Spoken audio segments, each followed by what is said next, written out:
Look, you're already listening to us, so we just assume you've been here before. And Never assume. For when you assume. Oh, yeah. You all know the rest. All right. In any case. Of you and me. Every bit of it. So. I miss Tony Randall with that. You are. That was a really good Odd Couple show, but it here doesn't hold up well. Now. The clothing and things just throw me. I think it's. And you can tell the late 60s, early 70s bands. feel to it. Yeah. Oh, yeah. Yeah. It's just different now. We've become so much better. I'm sorry. I digress. Please continue with your dulcet pear-shaped tones. You're here. You like it. Please share it with others. Yeah. And tell them they can get it at their favorite podcast outlet anywhere. Outlet? Outlet. I mispronounced it. No, you pronounced it right. Shut up. This is True, Really News with Scott Combs and Tony Vercanis. All the news you're about to hear is true. Really? As far as you know. The British Isles, like most places, have their fair share of fun-filled annual traditions, and this is not one of them. Now, okay, admittedly, most traditions turn into organized events, right? Yeah, yeah. And while this is organized and an event, it's not really an organized. Sex-crazed giant spiders invade British and Irish homes every year. So, can you see how it's a tradition? Well, it happens and every it's organized every year. Well, the spiders know what's going to happen. The arachnid in question is the Erytogena atrica. Listen, if you're scientifically minded, you can send us a note and tell me how that's supposed to be pronounced. It's a giant house spider. I mean, we're talking giant house spider. They can grow to have a leg span of nearly 4 inches, which means they're, could be. And, oh, my Lord. Hang on. There, that's better. They're able to go from 0 to 40 in a second. So if you could actually harness them, Iron Man would be impressed. So basically, you got a spider that's the size of a hand that can take, well, at least the palm, take off as fast as a Porsche. And every year between August and September, they crawl out of British homes in search of some freaky 8-legged love. Hoo-hoo. Ha-ha. Do you suppose all male spiders are legmen? I'm just wondering. I think they would have to be, but I wonder what happens for costume night. Hey, let's dress as humans. Yuck. What do I do with all these extra arms and legs? The giant house spiders aren't alone in creeping into houses and homes. According to a lecturer of ecology at the Nottingham Trent University in Nottingham, England, Dr. Chris Terrell Neild, do all scholastics in Britain have to have the hyphenated last name? Is that like a rule? Chris Terrell Neild. I there's a lot of them. I know that. I mean, can it just be, like Phil Collins? More of Hostetler. Wait. Cougar Mellencamp, Joyner Kersey. The third. Anyway, he told the Nottingham Post, which is also located, oddly enough, in Nottingham, England, that there's a total of 3 arachnids currently making their way inside homes in Britain.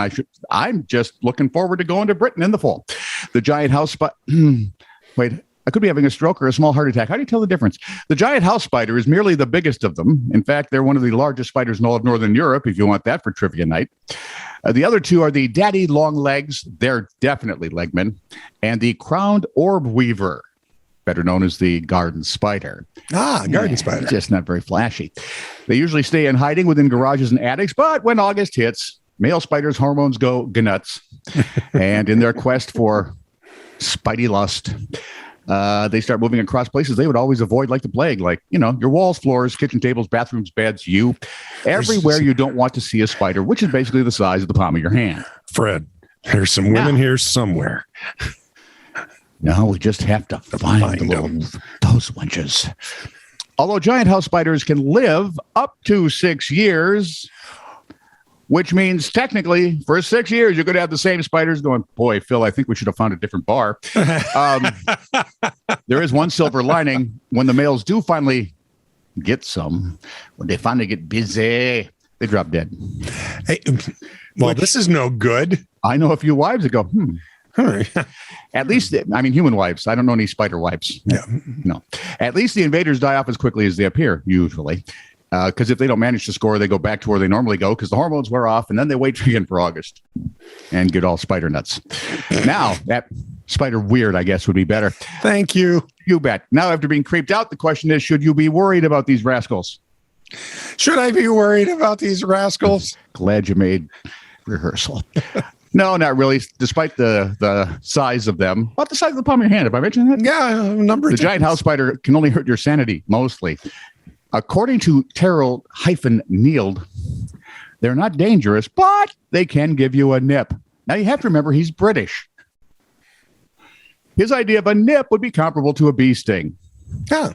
Okay. So on top of their size, the spider's speed, of course, is a major contributing factor to their is it yuckiness? Yuckfulness? Yuckfulness. I like yuckfulness. But even if you've seen an enormous house spider, don't kill it, says Terrell-Neild. Spiders do us an incredible service because they eat vast quantities of flies. So if you're in the UK, I would have to say if you're in the UK or Ireland, and you see a huge spidey crawling down your wall, try and suppress your urge to smash it into dust. Because for one thing, you get blood all over the wall. And for two, they eat, quoting now, vast quantities of flies. I like this. I know, flies don't bother me. Bring them here if they can eat mosquitoes. Just remember, he's not out for blood. He's out for love. By the way, Yeah. once he finds Spider Lady Yeah. and they do the thing, Yeah. that spider thing. That thing they do. Why am I doing French? It's in England. I don't know. And then he dies. Yes. The lady still lives. Yeah. She would have to, you see. Drops about 60 little babies. Now, here's a thought to keep in the front of your head if you live in the UK or Ireland. Those babies will be out looking for their families in about a year. Yay. Carry on, my wayward son. There'll be spiders even long when we're done. This is profound. I doubt it. One teacher noticed this by accident Well, then it must be profound. when she asked about was asked about adjectives by a Japanese student. The student had translated something from Japanese to English, and her translation was brown big cat. Okay, missed it by just a little, but I get it. And the teacher corrected her. Student said, well, why can't I say brown before big? And the teacher said, I blue screened. Apparently, this is something all English speakers know, but we don't teach. So here is how this works. Adjectives in English About to be a grammar Nazi? have to be in this order, or it'll sound funny to us. No, this is just something that happened through usage and time. Okay, good. Go ahead. Opinion, size, age, shape, color, origin, material, purpose, noun. So you can freaking big red spider as opposed to red freaking big spider. Exactly. Even though both say the same thing. They do. So you can have a lovely little old rectangular green French silver whittling knife, but you could not have a. I'm not even going to try it. Thank you. I will try it. Yep. You could have a lovely old little rectangular French green silver whittling knife. Yeah, it would still be. You'd have lost me after the first couple words anyway. Right. So.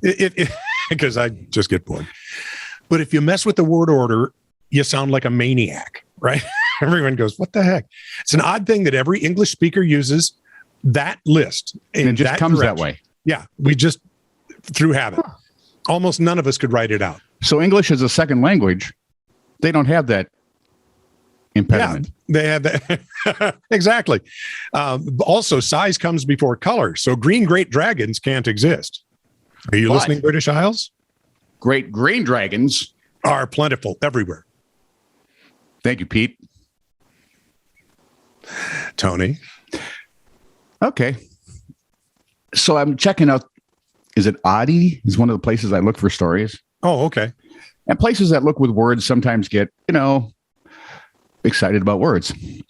So since you started the grammar Nazi thing, let me give you 10 words that people misuse. Disinterested. Right? Mm-hmm. What disinterested actually means is you have my disinterests. Is unbiased or neutral. as in a disinterested party in a court case. Yeah. Well, It does not mean uninterested. right. Yeah. How many papers have you ever seen where disinterested were used instead? Well, none, because you're not a teacher, and thank God for small things. Historic is another word we use wrongly. Wrongly? Not rightly. Wrongestly. If you want to talk about historical events or places, you would say historical. Sure. Historic refers to things that have or had a significant and lasting importance. Something can be historic even if it happened just a couple hours ago. But then again, many writers keep using the two words interchangeably, historic and historical, which makes grammar Nazis hysterical. But now at least you know the difference. Dilemma. When you encounter a problem, you've run into a dilemma, right? Absolutely. Maybe. Or a Maybe. trilemma, depending on how many are coming. Very at you. good. A dilemma is a regular conundrum that has two specific choices. Yep. Dilemma. If you have three, it's trilemma. If you have just a plain old conundrum, Yeah. it's a conundrum. Well, and if you have a trilemma, I'm just assuming you're on the nose of a rhinoceros.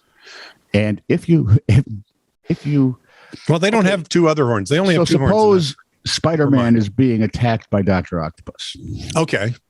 and each arm has a weapon, Okay. and he has to figure out which. Would that be an octilemma to figure out which one came out first? Dilemma. It sounds like something German. Octilemma. Electrocute. Augenblick. Hang on, I got more to go here. We'll be here all night. If you walk around on carpet in your socks, you might get zapped by static electricity. Correct. But that doesn't mean you got electrocuted. Correct. To be electrocuted, you have to receive injuries or die. I didn't know people use this wrongly. So what if I got shocked via static electricity and Yes. stepped on a Lego? The Lego would have killed you. Oh, okay. Yeah. The static electricity probably just numbed the pain for a moment before you left. Grizzly. People often use the word grizzly as in grizzly bar. Or for those of us mountain men, the grizz. They use grizzly to describe something horrible, right? It was a grisly crime scene. It was a blah, blah, blah. What about the grizzled old mountain man? Grizzly actually means, swallow that, gray-haired. You were right. You want to mark that on a calendar. Thank you. Thank The you. word you're looking for when talking about fearsome things is the similar sounding grizzly. Oh, I was not aware. But wait, grizzly bears are brown, right? Yeah. Why do we even call them grizzly bears? Why aren't they just like mean brown bears? Wouldn't it Yeah. be easier? Brown bears with attitude. Yep. Remind me, there's a black bear story. It's too long now, but if you could see the video, it's hilarious. My wife and her entourage encountered at the Boundary Waters. Plethora. Okay. If there's a plethora of something, there's a lot of it. Right. As a matter of fact, if there's a plethora of something, there's too much of it. The word comes from old medical terminology where doctors used to describe a condition where an excess of certain fluids in the body. Mm-hmm. Okay. Plethora does not mean that there's just a lot of something. It means there's more of something than necessary. Bemused. You see this crop up a lot in fiction. Because let's be honest, a lot of the fiction written today, I'm not sure they could actually form a sentence if they needed to. Well, it is bemusing. Sorry. The amused person is confused, dazed, or bewildered. So you're right again. Of course, something strange happening could both be amusing and bemusing at the same time. Oh, that I think that kind of Now describes us. now that's confusing, which again describes us. Okay, peruse, right? Someone's perusing a magazine. Yep. While someone's skimming through it. Yeah. Peruse means that something is thoroughly used or examined. Yep. So when you're perusing a magazine, you're actually putting thought, analysis, and intense reading into it, not just skimming it. All right. So people, straighten that up because it just bothers someone, because not me. Yeah, I don't care. Decimate. Right. Oh, I know precisely what this means. What? 1/10. Very good. Most people use it to have something completely and utterly destroyed, but actually its root word is decimal, which means 10. To decimate something, you would have to eradicate exactly 1/10 of it. We get the term from ancient Roman military practice, where commanders, when need be, would decimate their own ranks.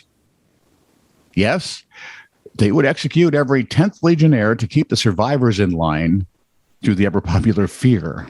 Well, and doesn't that just bring forward the idea that decimate is something horrific, Yes. right? Yep. So I can see how that would morph. How it would change in times, but let's Yeah. use it correctly. Yeah. And how much Got you it. want to bet every Roman soldier when they lined up wanted to be like in the middle of anything. Yeah. I don't want to be at either end. What if they Sound start with off. one? Sound off. The whole legion says one. And last but not least, there's, and don't say anything, inflammable.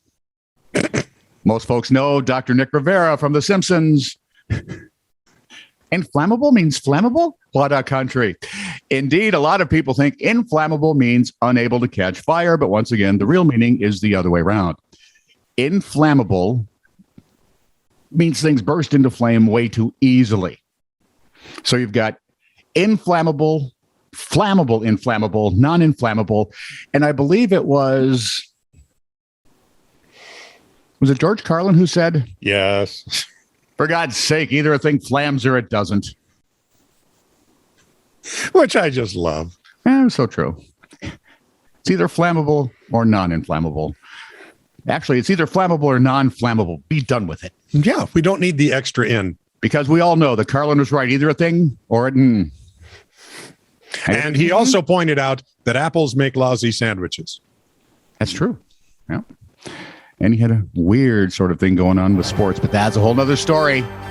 This is true, really news. Send email to TiTR@netradio.network.